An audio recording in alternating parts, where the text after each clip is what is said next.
It's 2025. If you're still looking at adversity as a bad thing, you're in the right place. Today on Always Undeniable, I'm going to help you reframe the idea of adversity and how you can use it to help you achieve your goals.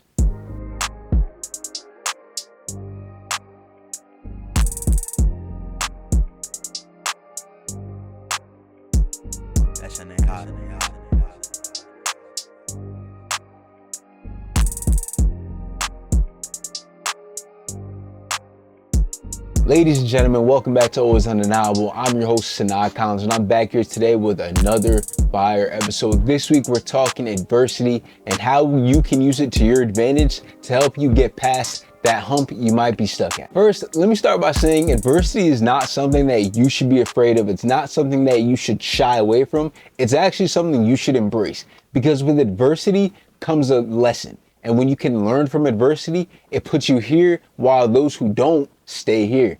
Which do you want to be? Would you like to be mediocre for the rest of your life, or would you like to be up here with the people that actually succeed? The people that succeed embrace adversity, they use it as a challenge or a lesson, and they move past it. So when I talk about adversity today, I want you to keep that in mind, and I want you to decide what type of person you want to be. In my experiences with adversity, I've noticed that when I didn't respond to it well, I stayed in the same place or I regressed. When I learned how to treat it as a lesson or an opportunity, I elevated in my life and I became the version of me you see sitting in front of you right now. Adversity is one of the best teachers. And if you can approach it that way, if you can reframe it in your mind that way, you will be able to reframe and approach anything with that same sort of mindset and mentality. No matter what you do in life, no matter who you are in life, you will always face some type of adversity. Being able to respond to it well is what makes the difference for you. It's what's going to keep you balanced. It's what's going to keep you at a place of not comfort, but a place of content, if that makes sense. Essentially, what adversity comes down to is the idea of a victim mindset versus an owner mindset. If you've been tapped in with Always Undeniable, you know I talked about that in the It's All in Your Head video. I think it was that video. Anyway, essentially what the difference is the owner asks, what is this situation doing for me? How can I use this situation? While the victim asks, why is this happening to me? Why do I deserve this, etc. There's a major difference there. And just a simple switch in your head of the way you look at a situation can change everything for you. I get it. It's easy to get caught up in the victim mindset. It's easy to feel like something's happening to you and not happening for you. But the quicker you can make that distinction in your head and change the way you see it, the faster things will start to progress. Another thing about adversity is everyone, and I mean everyone, has the power to push through adversity. It doesn't matter who you are, where you've been, what you're doing. You have the power to push through adversity because you are stronger than you think you are. But that's why it's so important before you even get to the point of adversity to get your mind right, to get your body right, to get the relationship with your mind right, to be sure that you know in your heart and in your mind that you trust yourself enough to get through anything that might happen. And believe me, I've been there. I know exactly what it's like to not trust myself, to face adversity and run away, to face adversity and not know how to go through it. I spent so much of my life dealing with adversity, whether it was self-inflicted or not. I dealt with so many negatives in my life and I didn't know how to handle it. And it put me in a position where I was before, where I was 317 pounds. I was very unhealthy, unhappy, all of those things. But once I started teaching myself to trust myself, to understand as a part of the journey, to build myself up physically, mentally, emotionally, it changed everything. And it changed the way I saw adversity. It made adversity just a challenge, like I said in the beginning. It made it something that I wanted to conquer. And once that became my mindset, everything changed for me and I was able to grow in a way that I thought was impossible before. And realistically, I feel like one of the major catalysts for that change for me was taking responsibility and not making excuses for myself anymore. Even though there was justifiable reasoning for where I was in my life at that point in time, I still had more power than I allowed myself to feel I had. I could have gotten myself out of the situation earlier. I could have made changes earlier and I didn't, because at the time I had gotten comfortable with feeling how I felt. I had gotten comfortable with sort of being in that victim mindset where it felt like everything was everybody else's fault. I believed wholeheartedly that I didn't have more power than I did. But being able to make that change changed my life. And it all comes down to not giving yourself too much leeway, not giving yourself too many excuses. Because when you do that, you settle, you get comfortable, you get complacent, and it's extremely hard to build yourself back up. And believe me when I tell you, because you're listening to someone right now who didn't live up to his own potential until a few years ago. You're listening to someone who spent 2.5 years or a year and a half, somewhere around there, at rock bottom. You're speaking to someone who knows what it's like to be at the bottom, but also knows what it's like to build themselves up and become the best version of themselves to the day. And one of the main reasons is because I stopped making excuses for myself. I took accountability and I punched adversity in the face. Now, something dope about adversity is it makes the distinction between who's just interested in changing their lives versus who really wants to change their lives.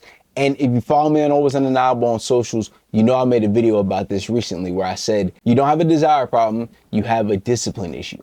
Because what happens with a lot of people is they set a goal, they do that thing for about a week, and then they get tired, they get sore, they forget, and they completely go off track and they never go back to it. And that cycle repeats over and over and over again until they finally find the discipline within themselves to stick to it and to make the change. I even fell victim to this. Again, a long time ago when I was a different version of me, I would go to the gym for like 2-3 months at a time, then I'd get sick or I'd fall off, I just wouldn't feel like it, and I wouldn't go for 2-3 weeks. And it'd be that endless cycle because I didn't have that drive, the determination, the understanding of how important discipline really was. I thought I was being disciplined by going sort of in that sporadic way, but understanding and maturing and growing was understanding that that wasn't discipline at all. Being disciplined is doing it no matter how I feel, going anyway no matter how I feel. Now, obviously, there's levels to it. If you're like on the brink of death sick, then obviously you don't have to go to the gym. But if you have a minor cold, there's no reason you can't do some cardio, go for a walk, do like the bare minimum things. Sticking with the personal narrative here, when it comes to adversity and rock bottom, I feel like they're one and the same and they're very advantageous because I was able to use my adversity, my personal rock bottom as a launching pad to get me to where I am right now. Without hitting that rock bottom, without feeling what that was like, without living that for as long as I did, there's no chance I'm doing this right now. And there's no reason for me to be as passionate as I am talking about adversity to y'all right now. The fact that I was able to be where I was to where I am right now is something that I never take lightly. It's not something that I brush off and that I don't sort of appreciate the attention and the conversations that happen surrounding my change in lifestyle, because it's not an easy thing to do. I'm not sitting here telling you any of this is easy. Nothing that I've spoken about on Always Undeniable is easy. You have to commit yourself, you have to want it, and you have to be disciplined enough to make such changes. But with that in mind, what I will say is treating adversity as a new starting point or adding it and intertwining it into whatever plan you already had in mind is such a powerful thing because it can turn your life around if you give it the opportunity to do so. It all comes back to mindset. Now, when I say the word adversity, you might think failure, you might think setback. And yeah, you'd be right. But setbacks aren't proof of failure. They're proof that you're in the fight. Let me say that again. Setbacks aren't proof of failure. They're proof that you're in the fight. So don't give up on yourself. Even if you have faced a little bit of adversity, keep fighting. Because once you break through it, the growth and everything you want to be is on the other side of that adversity. So keep that in mind. It's so important. I promise if you can do that, you'll elevate your life in ways you didn't even think were possible before. And again, I'm talking to you from somebody that's experienced this in real time. Now I get it. Adversity is annoying. It's difficult. It's hard. None of us want to deal with it. But here's the thing. You can't complain about it if you don't have a plan in place as to how you're going to bounce back from it. Complaining doesn't do anything for you if you don't have a plan. Now, it's one thing if you have a plan, you're in the middle of executing the plan and you're explaining why this is annoying, why the setback wasn't what you needed or what you wanted, etc. But if you have no plan, if you have no reason to even want to bounce back, stop complaining. It doesn't do anything for you, your situation, or anyone listening to it. And I'm not saying to never vent because it's fine to do that. But I'm saying if you don't have a backup plan or a way to get back to where you're trying to go, it's useless. While having a plan instead of just complaining is important, keeping your mental health and physical health in a good state is also just as important. A lot of times when people reach a point of adversity, they start to normalize or rationalize self-destruction or doing way too much exertion. And it's not, you don't want to do that. You want to find a productive way to get through the adversity or figure out another way to divert from the adversity and get there another way.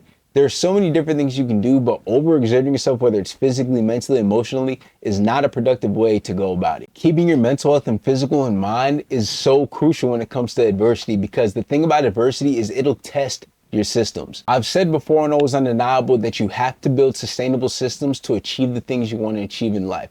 When it comes to adversity, you fall back on the systems you built to get you to that point. So if your systems are strong enough, you'll find a way to get through that adversity, which is the most important thing, and it's what we're talking about today on Always Undeniable. So be sure to, before you do anything, make sure your system is sustainable.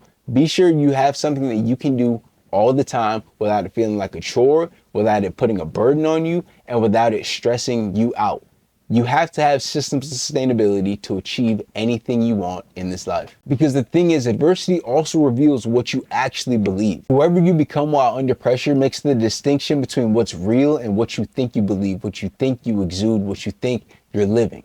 But when you have, a sustainable system, you already know what's real, what works, and what's going to get you through. The last thing I want to leave y'all with today is your worst moment might become your best. Being able to reframe adversity is one of the more powerful things you can do to change your life forever. Everything changed for me because of my hardest moment, and the same can happen for you. Teach yourself to adapt to adversity. Don't run away from it. Don't expect it to disappear. Embrace it, rely on your systems, and break through it. I did it, you can do it, and anybody else can do it. I promise it's possible, or else I wouldn't be sitting here talking to y'all right now about adversity. I appreciate y'all tapping back in for another installment of Always Undeniable. If you don't already, be sure to check me out on social media. I post every single day. If you're interested in one-to-one coaching, drop the word undeniable in the comment section or DM me on social media, and we'll set up a free meeting so we can see if the undeniable method will work for you. Be sure to check me out on Patreon at Always Undeniable. There's a lot of dope content that goes up over there as well, from a radio show to weekly gratitude and more. But aside from that, I appreciate y'all. Stay blessed, stay positive, stay motivated. This has been Always Undeniable.